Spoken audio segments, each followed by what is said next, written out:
निवडणुकीची आजची ठळक वैशिष्ट्य कोणती? माझे सहकारी सिद्धेश ताकोले सांगतायत। नक्कीच धन्यवाद प्रसाद सर। त्यामुळे आपण पाहतोय की सध्या 5 राज्यांच्या निवडणुकांचे निकाल आता हाती येतात। त्यापुढच्या फेरीमध्ये तृणमूलच विजय होणार असा सुद्धा विश्वास आता व्यक्त केला जातोय। ममता बॅनर्जींनी हा विश्वास व्यक्त केलेला आहे। काही वेळापूर्वी त्यांनी प्रतिक्रिया दिली। मात्र या सगळ्या पार्श्वभूमीवरती पश्चिम बंगालमध्ये दीदींची सत्ता जाणार असल्याचं आता अखेर स्पष्ट झालेलं आहे। तामिळनाडूमध्ये सिनेस्टार रिअल स्टार ठरल्याचं आपल्याला निदर्शनास येत आहे। सध्या तामिळनाडूमध्ये टीव्हीके पक्षानं एखादी सत्ता खेचून आणलेली आहे। विजय थलापतीनं स्टॅलिनचा वारू रोखलेला आहे। केरळमध्ये सुद्धा काँग्रेसची निराशा झालेली आहे। एकंदरीतच तृणमूल काँग्रेस पश्चिम बंगालमध्ये हारल्याच जमाय, तर आसाममध्ये भाजपला अपेक्षित असं यश मिळालेलं आहे। त्यामुळे एकंदरीतच 5 राज्यांच्या निवडणुकांचे निकाल आता हाती येतात। पश्चिम बंगालमध्ये दीदींची सत्ता गेल्याच जमा आहे।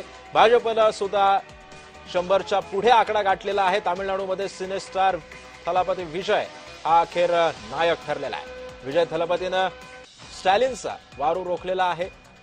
टीव्हीकेनं एक हाती सत्ता खेचून आणली। टीव्हीकेच्या कार्यकर्त्यांनी एकच जल्लोष साजरा केला, एकमेकांना मिठाया भरवल्या। केरळमध्ये सुद्धा काँग्रेसला निराशा भोगावी लागलेली आहे।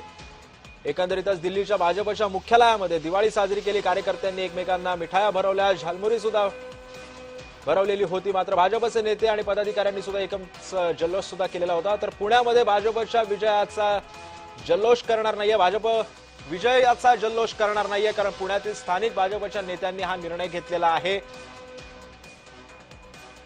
नसरापूर घटनेच्या पार्श्वभूमीवरती भाजपनं हा निर्णय घेतलेला आहे। नसरापूरची घटना अत्यंत दुर्दैवी होती आणि याच घटनेच्या निषेधार्थ कोणत्याही प्रकारचा जल्लोष पुण्यामध्ये भाजपच्याकडून करण्यात येणार नाहीये।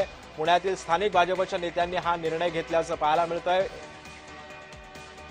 एसआयआरच्या नावाखाली 90 लाख मतं जी होती ती कापली गेलेली आहेत। पश्चिम बंगालच्या निकालावरती वर्षा गायकवाडांनी ही प्रतिक्रिया दिलेली आहे। खासदार वर्षा गायकवाडांची ही प्रतिक्रिया सध्या समोर येतेय।